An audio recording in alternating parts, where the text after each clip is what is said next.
Hi VC, back again with my second batch of records from 1985. I had to do it, so let's get on with this one.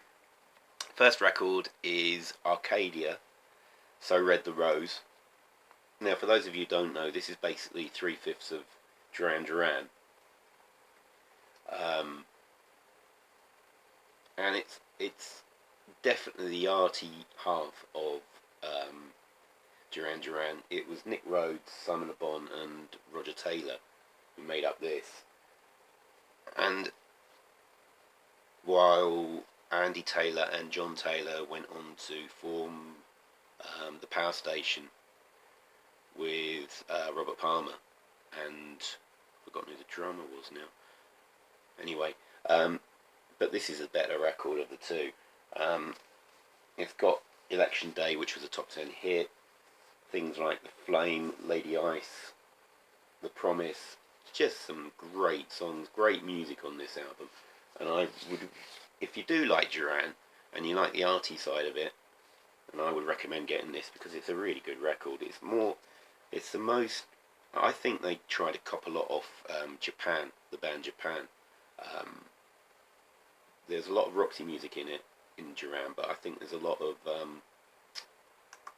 Japan in there as well, and I think this is the closest thing that they ever got to releasing an album like Japan. Excellent. Had to have this one in here, The Bangles, Different Light. Oh, I was in love with Susanna Hoffs. Oh, she's gorgeous. And actually, I really liked Michael Steele as well. Is Michael in it? Yeah. Who was the bass player. I thought she was gorgeous as well. But not just, I didn't get this just for the pictures. It's a brilliant pop record. You've got Manic Monday, which is obviously Prince wrote for them, or gave to them. Walking Down Your Street, Walk Like an Egyptian, If She Knew What She Wants, and September Girls, not the cover. That's not a cover of. I don't know the cover. I haven't played it for a little while. I've forgotten. That's the A side. Of course it is. It's a cover of September Girls. You twit. Completely forgot. It's a cover of the Big Star song. But great pop record. There we go. God, my memory's failing me. In the late 80s, I really got into garage punk, 60s American garage punk. Bought quite a few of the Nuggets albums that were released on Rhino, mainly the punk volumes. Got as many things as I could, like the Lollipop Shop and Dead Into the Music Machine, which I don't think I have on vinyl. Chocolate Watch Band and all that kind of stuff. But there were a whole slew of bands who were revisiting and reanimating that scene. And this record is the Fuzz Tones. This is Lysergic Emanations. And they were a band, one of the bands that were bringing that style back. And I was really happy. I got to see them 4 or 5 times during the LA 80s or so. And for me, this record is just absolutely stunning. It's got some covers. It's got things like Journey to Time on here. Can't remember which one the covers them. I mean, it doesn't really matter if they're covers because everything sounds as though it was prime 1966 garage punk anyway. So you've got 125, Ward 81 is brilliant, Cinderella, Highway 69, She's Wicked. Just great garage punk from beginning to end. And it's a great cover. I love the cover on this. There we go. And I don't think, I've worn my Fuzztones t-shirt in videos, but I don't think anybody's on the VC. I've never seen the Fuzztones on the VC before, so there we go. Next record, In Excess, Listen Like Thieves. This was their first, I think this was their first big international record. Michael Hutchence, of course. Here we go. This was big. Tracks off this were big in America, but this is before Need You Tonight hit over here. This has got things like What You Need on it, Listen Like Thieves, Kiss the Dirt, Biting Bullets. It's a great 80s stadium rock record. And I think, yeah, the following year I went to see Queen at Wembley Stadium, and they had three support bands. What did they have? Oh, The Alarm. Forgot about that. They had The Alarm, they had Status Quo, which I was quite pleased about, and they had In Excess playing as well. So it was a great gig. This has been shown a lot. It's a great album. Prefab Sprout, Steve McQueen. Just a great indie record from 1985. Can't really say much more than it's already been said about that, but it is brilliant, and if you haven't heard it, you should check it out. This has also been shown, but this has got some of my favourite Prince singles on it. The whole album isn't as solid as some of his other records, but there's some fantastic stuff on here. Still got the little this is really funny. This came in, you got it, and it was like this, and you had this funny little flap, which nearly came off, but it's still just about stayed on. So you've got things like, hold on, inside. Paisley Park, of course. Around the World in a Day is a great track. Raspberry Beret, what a fantastic single. America, Pop Life, The Ladder, Tambourine, I love. Condition of the Heart's okay, but it's got some brilliant tracks, and it's just a fantastic sleeve cover. Love this.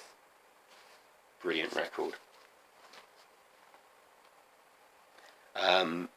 First two Waterboys albums made my Gimme 10s of each year. This one didn't quite make it, but this is still a brilliant record. This is the Sea. I mean, it's got the Whole of the Moons on it, which everybody knows, but things like Don't Bang the Drum, Spirit, Medicine Bow, This Is the Sea, the track. It's just a great album, and he was just so cool, Mike Scott.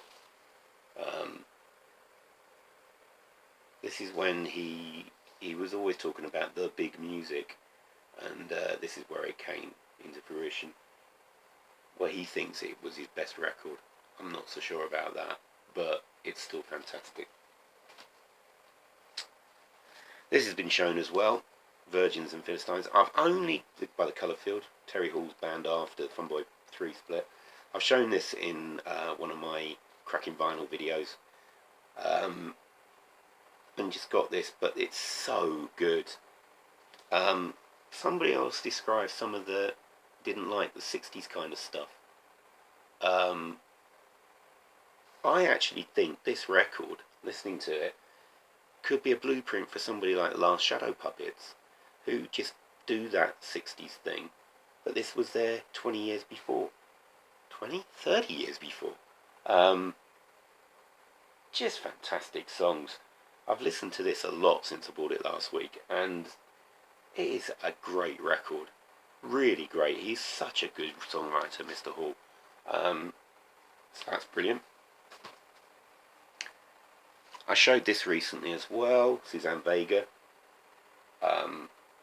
Great songs. She was such a good songwriter. Sorry, she is such a good songwriter. Loving it. That's that one. And finally, trying to get this under 10 minutes, is Don't Stand Me Down by Dexys. This man, where is he? Kevin Rowland was a genius during the 80s. This is a really beaten up copy. Well, the cover's beaten up. The record's actually in pretty good shape. Nowhere near as commercial as the first two albums.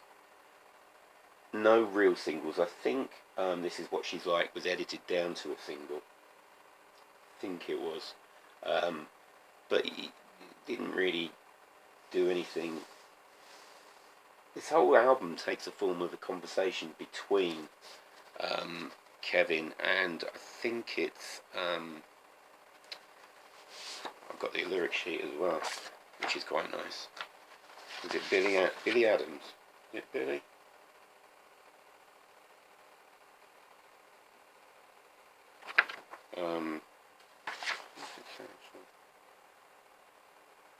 I think it's Billy Adams who he talks to. Just the whole album seems to be a conversation between those two, with songs like This Is What She's Like, which is probably the most misleading title of a song I've ever heard in my life, because all he does is say all the things she's not like. One of those things, Listen to This. It's just a brilliant record, and I really recommend this. Right, there's my second batch of albums from '85. If there's any of those that you haven't heard, you really should check these out, because, I mean, obviously you can tell from, as I go through this, my tastes become less pop and more indie and more rock. But there's just some classic albums there. Check them out. Anyway, so I hope you've enjoyed that. Hope you've got something out of it. And I'll see you soon. Bye, VC.